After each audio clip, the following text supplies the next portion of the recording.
Welcome to Florida Education News. My name is Dr. Tony Arza, and today I'm sitting down with Gino Collura, who is running for school board in Pasco County Public Schools. Thanks so much for sitting down with us. No, I really appreciate it, Dr. Arza. Thank you, sir. It's an honor. So my wife's Italian, and it's an honor, and my parents are Cuban, so you know. It's a good mix. It's like my kids. My kids will be Italian, Cuban, me. Italian. Yeah, that's exactly right. That's exactly right. So, but it, you know, it's a great thing to be able to have a heritage and to know where you come from. So, you know, it's election season in Florida, and our voters want to be as informed as they can, and you know, we want to do everything we can at Florida Education News to give them the opportunity to meet candidates, unfiltered, you know, uncensored, to get to know a little bit about you. So, can you tell me a little bit why you're running for school board? What motivated you to do it? 100%. So, look, I have been blessed and privileged to be born and raised in Pasco County. So I'm a product of the public education system there, right? So elementary school, middle school, and high school. And I will tell you, I had an incredible experience as a child coming up in the education system. Fast forward to a world post-COVID, right? And the explosive growth that has happened in Pasco County. There's been a lot of challenges, right? I'm a dad as well. I have a 5-year-old, a 2-year-old. My 5-year-old's getting ready to embark on her entire education journey. And there's very real concerns that I have, right? So being a son of Pasco County, also being someone who's been entrenched in education, I did work for Pasco County Schools. I was a middle school teacher for a stint, a high school teacher for a stint, was a college professor as well. So education is nothing new to me on the professional side, right? And I also have the privilege of being a governor-appointed trustee at Pasco Hernando State College. So getting exposed to the policy side, the actual boots on the ground application of how education is facilitated, and then also knowing the very real growth challenges the county has been having, I very much have felt called, right, to be able to offer my time, my service to the county, to our constituents, and to our people, to provide a different perspective of leadership of what it is that not just folks in the county need, but our students, our teachers, our administrators. There's a lot of work to be done, right? And I want to do my part. Yeah, and you know, you use the word you feel called. I'd like to know a little bit more, you know, what that looked like for you, because you know, it's obviously a word that has a lot of meaning, rich with meaning. It has the undertones of vocation, feeling called to something. Vocation, vocare means to call, right? The voice. So I'm just curious a little bit. Could you share a little bit of when you started to feel called? What were some of the experiences that led you to say, you know, I need to get involved. I need to do something. Yeah, so I've got a lot of very close friends and community members who are teachers, right, and administrators as well. And it would be one thing after another, and conversations would be out at lunch or dinner or what have you, and it's just challenges, very real challenges that they're having. And then on the other side of it, parents that I am friends with who have children who are in my same demographic, same age group. And there's a very real disconnect, right, in communication and understanding, right, and also this ability to have a very clear foundation of transparency, right? And by the way, it's no fault of one person or group of the other. It's just the way in which systemically, right, things are happening, things are going on. And again, post-COVID, the amount of explosive growth that has happened and the demands of that growth within Central Florida, specifically Pasco County, it is something that I think is unprecedented, right? And it takes a certain perspective of being able to connect to all parties with a vested interest in a way that's actually going to move the needle forward to make sure the most important thing is that our kids are getting the education they need, because they are the future that's going to be able to provide the lifestyle, the culture, all the things that we have hopes for in this country. We are planting those seeds now. And if there's very real deficiencies and deprivations in how those seeds are being planted, the ripple effect is going to be felt. We feel a little bit now, but my goodness, what we're going to feel in 10, 15, 20 years will be catastrophic. Yeah, and what were some of the things, you know, you talk about being with parents, being with teachers in the community, and you felt the pulse of the community, is how I hear you describing it. What were some of the things that they were concerned about? And what were some of the things that they wanted to see change? Where was the disconnect most? You know, obviously you can't outline everything, but what were some of the key things that you recall? So I will tell you, Dr. the number one thing that stood out the most in my conversations that I've had is school safety, right? And having very real concerns, right? With when you look at the relationship that exists between law enforcement and the school district, resources. What were the resources? What are the resources that are available? And what does it look like to not be reactive, but rather proactive?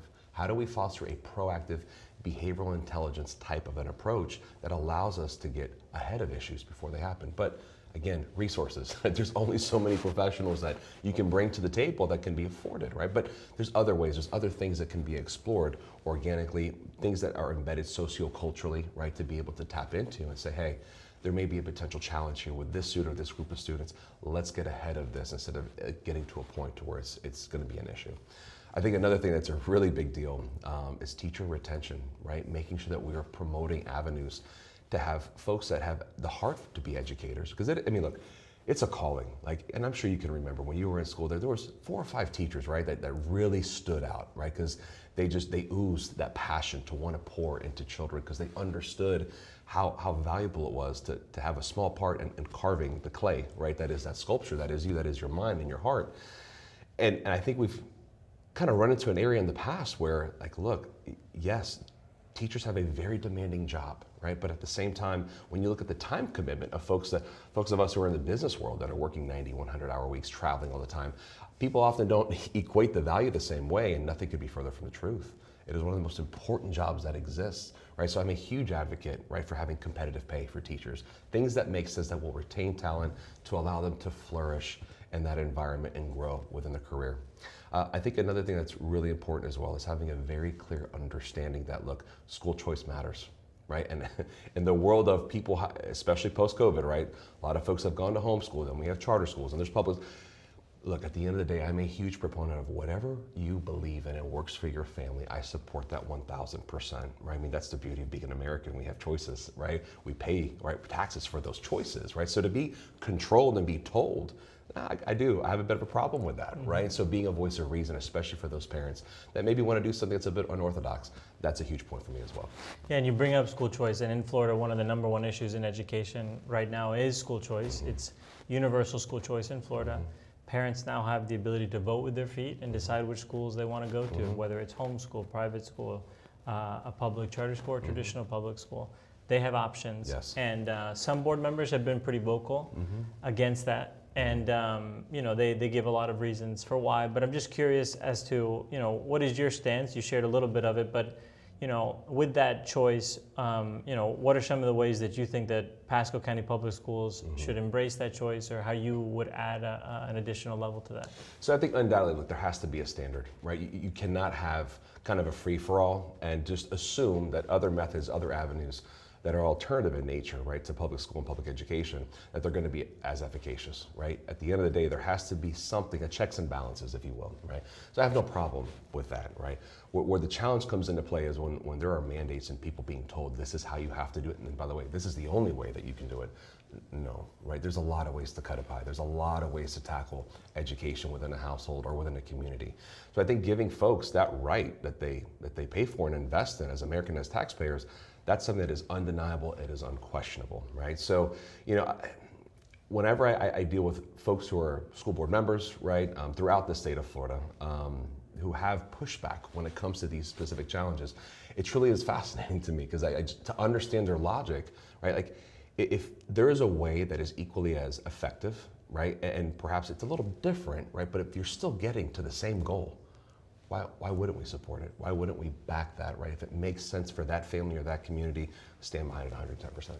Yeah, no, I mean, the end goal, I think, for the state should always be, is it helping kids learn? That's right. Are kids growing? Are families more involved? That's exactly right. And most people also don't realize that school board members are responsible for an incredibly large budget. Yes. $1 billion budget yes. in Pasco $2 County, billion maybe Pasco. multi-billion. That's correct, yes. Yeah. And so when you talk about those kind of numbers, well, it's astronomical in terms of most people. They're just trying to pay rent. They're trying to get by. And as they see these numbers and they see these large budgets, I think that a part of the sentiment in America about feeling left behind is because they see, the country become more wealthy, the budgets grow, but the average family doesn't necessarily see the same. How do you hope to ensure that those dollars are working for your local community, and that they're generating jobs locally and things like that? Like, fiscal responsibility and fiscal stewardship is always a question of trust, right? And trust is built off of what? Confidence and acumen. And when we're talking about a role as important as this, right, at a ground level within the community, look, my time serving as a trustee at Pasco State College has opened up my eyes to a lot of different things when it comes to fiscal management and fiscal policy. I also, Governor DeSantis has appointed me as a board member board member for Prison Rehabilitative Industries, right?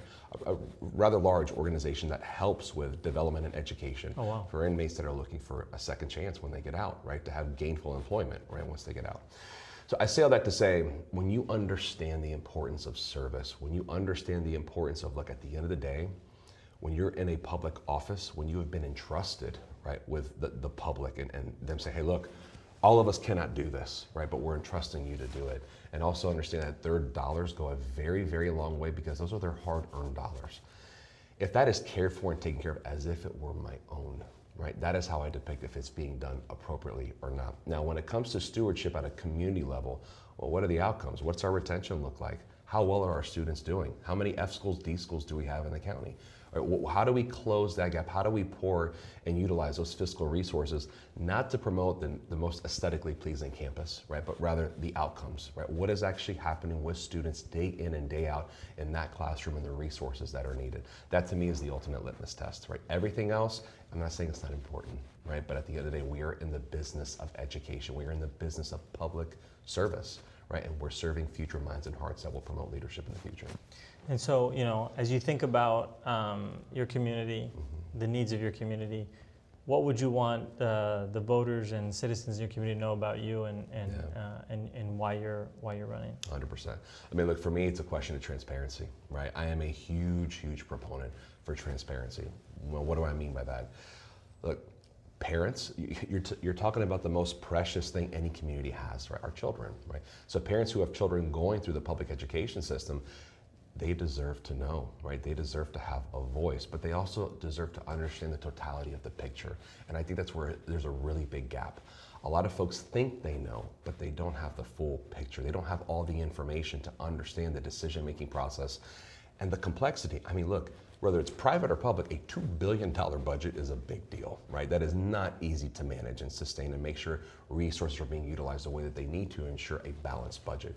At the same time, in the world of soft skills and relationship management and communication management, there are massive challenges because you are dealing with a melting pot of folks from all over, right?